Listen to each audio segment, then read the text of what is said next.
Hey guys, Fibsby2 here, and welcome back to another video. So today we are going to be reacting to Little Nightmares 2, The Lost DLC Chapter 6, Seamless Transition. So this is, of course, made by the GOAT Gemini. If you don't Gemini, what? If you don't know, if you don't know Gemini, I don't know what you're doing with your life, you know, and you call yourself a Little Nightmares fan. No, I'm joking. But yeah, his channel will be in the link in the description. He's an amazing theorist. Like, honestly, oh, I can't even comprehend like how he, like, I don't know how he manages to come up with the ideas he does come up with, because they are just incredible, more than I can fathom. But yes, this is the 6th and last chapter of the Lost DLCs, which, very sad, but hopefully he's left it with a banger. We got a quiz here as well. We'll definitely take that at the end of the video. So yeah, this is all the same as he is usually. So we're just gonna get straight into it because I cannot wait. Through a crucible of traumas and nightmares brought to life, we've watched our So he's got the Little Nightmares hoodie as well. I got that one. Tear and tumble their way to uncertain and untimely fates as they traverse the ever-expanding plane that is the nowhere. Their numbers dwindling one by one until we're left with only one more story to tell.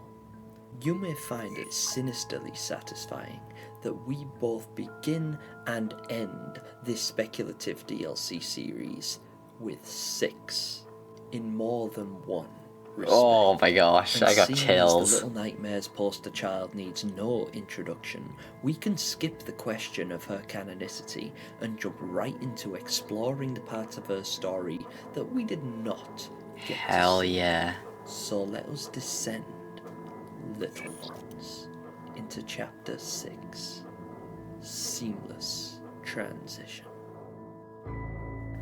Oh, see these names as well. I can't even oh my But first, gosh. the obligatory spoiler warning. This video will contain spoilers for Little Nightmares 1, Little Nightmares 2, Very Little Nightmares, and of course episodes 1 through 5 of my speculative she's DLC referencing back series, to them. which if you have not caught up with I was in some of them. I made some cameos.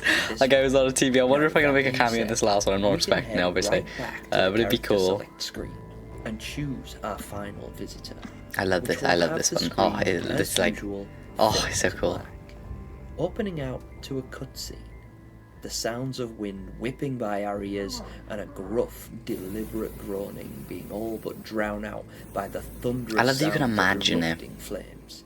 Emerging from behind smoky grey clouds into the light of a toxic yellow sky descends a hot air balloon.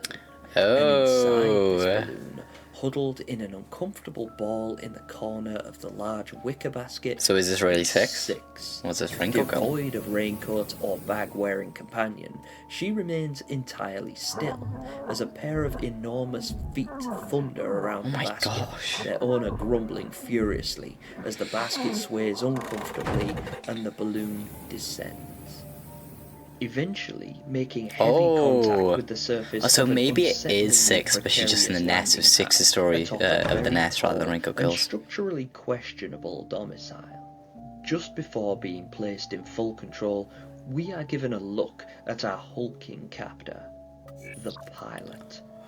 A large and surprisingly distinguished looking man. Oh my Shape gosh. very much reminiscent of the balloon he's piloting. He glances down at 6 as he pants and gasps his robust body. Oh my out the gosh. basket, slamming the door Is this guy behind the him main and displaying antagonist? a What line the of heck? He's propane terrifying. tanks. As they collapse, we are presented with a window of opportunity. The sides of the basket, too high to climb normally, are now accessible if 6 hops onto the tanks and clambers awkwardly over the side of the basket, landing on the ground and taking in her new surroundings. He looks cool, doesn't he? As His the player design, will wow. be to navigate 6 around I think that's the this best one area he's made so without far. That is being great. spotted, as the pilot tethers his balloon and gets ready to offload his cargo, which, unbeknownst to him, is currently scurrying across the rooftop towards a small grate which is partially covered by a pile of propane canisters stacked neatly atop one another. Beside them, a large mechanical winch and a huge-looking engine sitting atop an unsturdy wooden workbench. Turning it enough times successfully will have the heavy propeller unit lift a few feet above the table before the rusted old winch's safety mechanism gives out. A loud crack getting the pilot's attention before the engine comes crashing down onto the workbench and shattering it into splintered timbers, and subsequently breaking through the decrepit flooring of the landing bay, descending into a cavernous space below. The heavy impact sending the stack of propane canisters cascading into the hole after the propeller unit, much to the dismay of the furious pilot. Oh, I think I remember seeing that in Very Little Nightmares. Pushing one remaining canister aside and sending it rolling into the hole, we finally have access to the Yeah. lifting it quickly and hopping inside. Yeah, I thought so. Descent through the filthy ventilation. Honestly, Gemini should work for supermassive games. They should make this. Absolutely amazing. Breaking and entering. I love the little achievement. I think I've said this in every single one, but I love the little achievements he does. Empty. Although, standing across from us, atop the tallest stack of cages, there we go. A familiar-looking figure staring at us. A little girl in a bright yellow raincoat. She starts to descend the cages into a room below, which is evidently too deep for us to jump into. So we go the only way we can. Traversing oh my gosh!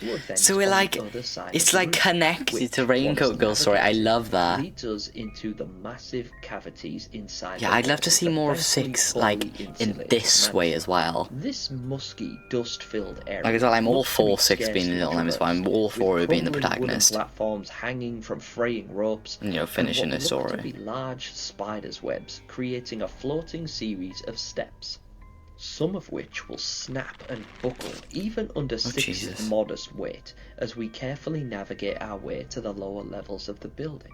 Some of our noise, however, will seem to draw the attention of a looming, scuttling shadow. Oh my god, okay. The pilot was not the main antagonist. Its unsettling silhouette projected on the walls below by a very artificial feeling light source beaming through the cracks in the house's foundations.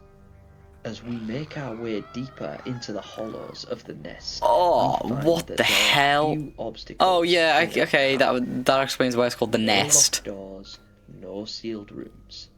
There is, however, a long, long way down, should we miss any of our carefully timed jumps. Jumps which are made all the more complicated by a series of dangling, silky-looking cocoons, enveloped bodies of less fortunate visitors suspended from silky strings which will snap and fall down through the cavity. These are great. Oh my god, this series, I'm gonna miss it. Quickly, we manage to navigate the hollow and make our way down to a more secure area, but it seems that we are not alone, as our less than elegant negotiation of the previous space seems to have alerted a certain something, which can be seen dragging several disturbingly small clothing articles to the opening of a I don't like that face across the room and dumping them inside. Yeah, that's the close of that boy we saw. This monstrosity is the seamstress, a creeping horror whose contorted, seemingly segmented body my god, that is horrifying. Crawling and twisting its way through the cavity. I hate that. I hate that a lot. That is absolutely terrifying. Supply of hair, a tangled mess of silky threads, which she puts to good use in an environment which has such high demand for it. Once finished, however, she turns to spot us hiding in the corner. Oh my god, I hate that. Vent, which she thankfully cannot fit through.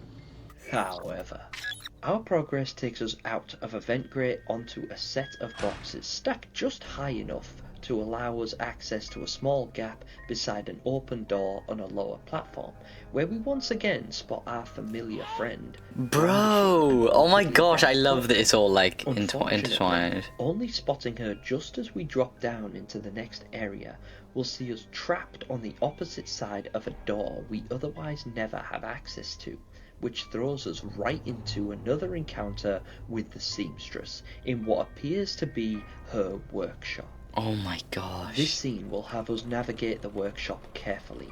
Our creepy Kutcher Club reject will have several sewing machines lining the walls, operating them frantically as she skitters between them. The time it takes to study her pattern will be enough for us to witness the coat hanger mechanism working above our heads, as unbeknownst to Six, the girl in the yellow raincoat is making her way out of the neighbouring room. The first pass will see a red scarf hanging out of reach as it leaves through the gap, thankfully unnoticed by the busy needlewoman. The second time this scarf passes through, however, it will be hanging lower, having been pulled down by our ever-resourceful friend on the other side of the door in an effort to escape her own predicament, which in turn offers us a window of opportunity. As the scarf passes overhead, the seamstress will notice and head towards the door, peering through the circular window as she searches for whoever is operating her machine. This distracts her for just long enough for us to hop up onto her countertop where she was just working. Beautiful. And swing from the dangling red scarf to a shelf filled with coloured dyes, our landing sending them tumbling to the ground and drawing her attention once more. Now infuriated, music she was perfectly thunders up timed the as well. cabinet and chases us back into the cavities. Oh my inside gosh, the bro, that is An scary. intense chase sequence follows, with her movements thankfully slowed by having to find balance and stability on platforms which our much lighter and more nimble heroine is able to traverse without much issue. Hopping between dangling cocoons to lower ourselves more safely to the lowest point of the cavity, a small gap right at the bottom being blocked by a silky webbing which we tear open quickly before dropping through and taking refuge under the floorboards until the seamstress abandons her pursuit, resulting in our second achievement. Threadripper. Now given a choice, we can use this momentary respite to walk to the left or the right of this safe area. Walking left will have us enter a brief cutscene where Six walks out of a gap only to be met with a dead end, a broken platform with a massive spiderweb. Shuddering at the concept of being wrapped and suffocated in a cocoon made of hair, we're about to turn back when suddenly the girl in the yellow raincoat comes screaming from the ceiling, landing on the web and taking a rather unceremonious journey to the ground below. Still in no position to help or join our comrade, how the hell do you think of this, honestly? And head left, back to the designated path, which leads us to another vent, though this one is made of stone, and occasionally requires us to tuck ourselves out of reach of billowing clouds of hot smoke. Oh, I like that. I think that's great. As we make our way higher, eventually emerging in an uncharacteristically comfortable area, where we find ourselves considerably outnumbered.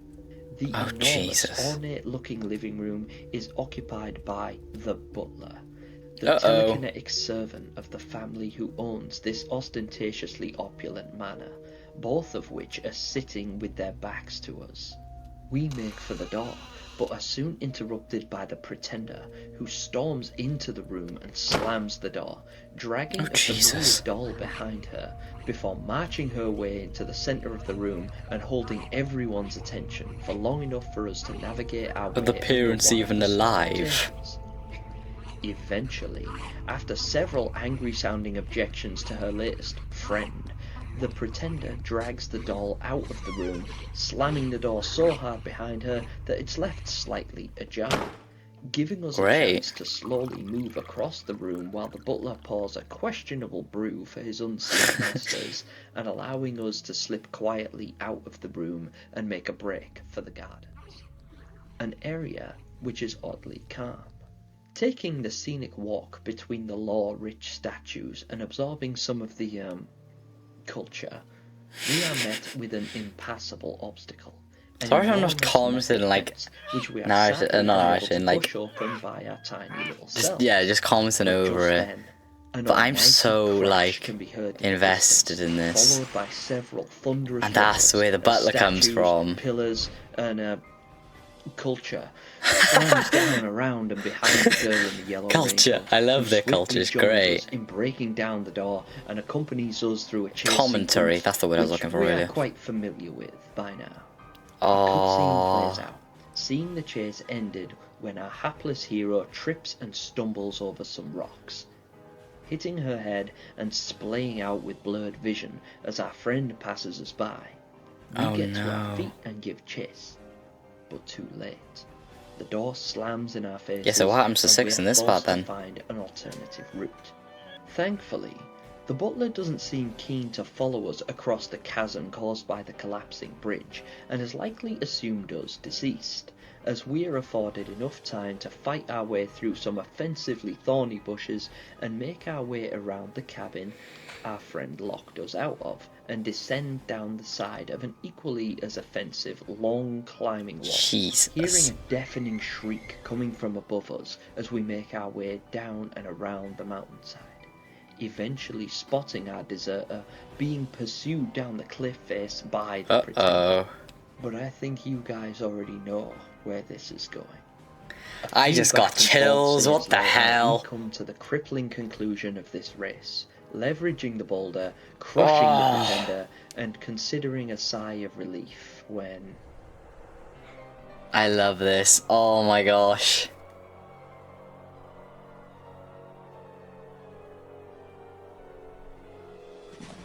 And she's gone.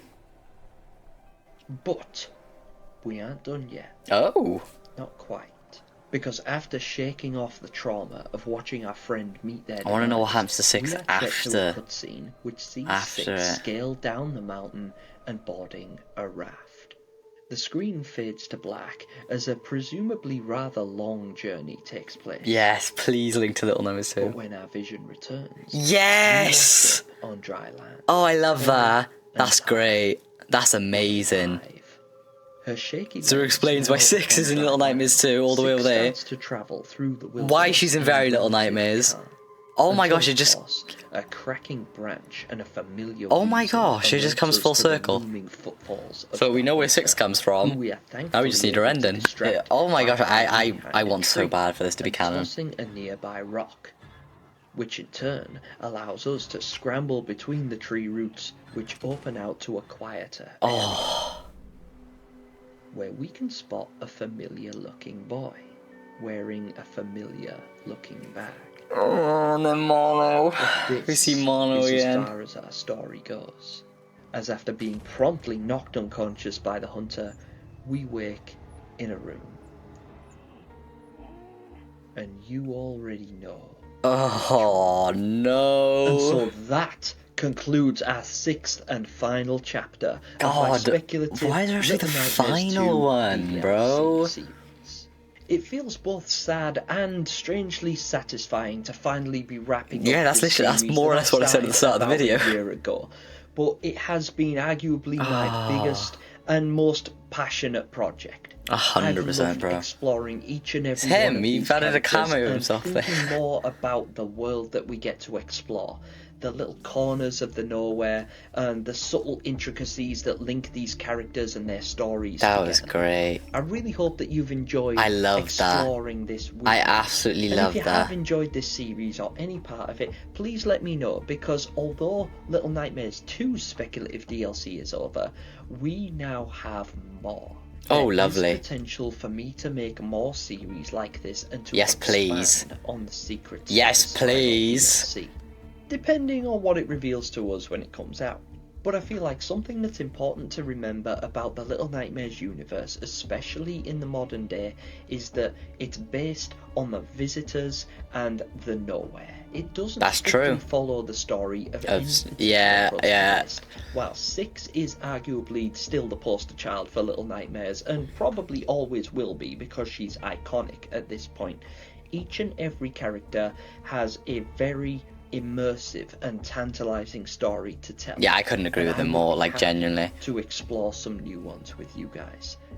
If you like, I could even try making up some of my own. Yes, But that for would be now, yes. I've rambled on for long enough. I may reveal That a would be couple great. more things about this particular episode that I went into, because this was a really, really difficult one to make and took a very, very long time to compose. Like, oh and my I, of gosh, course, like, it had looked to enlist very the help confusing. of other people far more talented than I, As in, my like, artist Propimo and my good friend the Oldest Nightmare. nice. Not to mention more niche and obscure bits of lore that I've used to tie in things with this series that I've only become privy to thanks to our You, like, community linked theory everything, crafting bro. sessions that we do live. Linked so thank everything. you guys for that, and thank you for watching.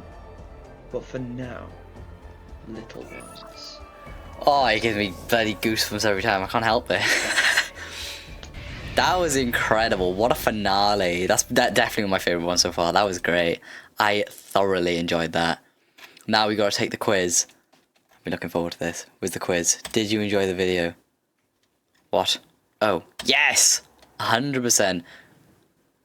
Nice. I very much enjoyed that. Very much enjoyed that. Anyway, guys, that was that. The final Lost DLC chapter. I hope you guys enjoyed as much as I did, because I enjoyed a lot. I thought, you know, it's definitely one of the my favorite reaction things I've done on this channel ever. Yeah, oh my gosh, I'm speechless by that. That was great. That was amazing. Video to this. This video will be down in the description below. And yeah, Gemini, like, you have to continue. You have to. And, you know, I know you said obviously you'd want to watch my my review on it. Like, honestly, give yourself a pat on the back, because that was incredible. I can tell you put a lot of work into it. The theory craft and the designs and stuff like that. But yeah, I just absolutely adored how it, you know, it comes full circle with very Little Nightmares, Little Nightmares 2, you know, a bunch of that stuff. Oh my gosh, but yeah, I would absolutely love to see you attempt to do your own characters as well. I think that'd be great. Obviously, as you said, rather than going back to characters like 6 and stuff like that, because obviously the No is about the children, you know, multiple children, not just 6. So yeah, that's going to be it for this video, guys. Thank you guys so much for watching. Again, Gemini's channel and the link to this video will be down in the description below. I love you guys so much, and I'll see you guys in the next one. Bye-bye.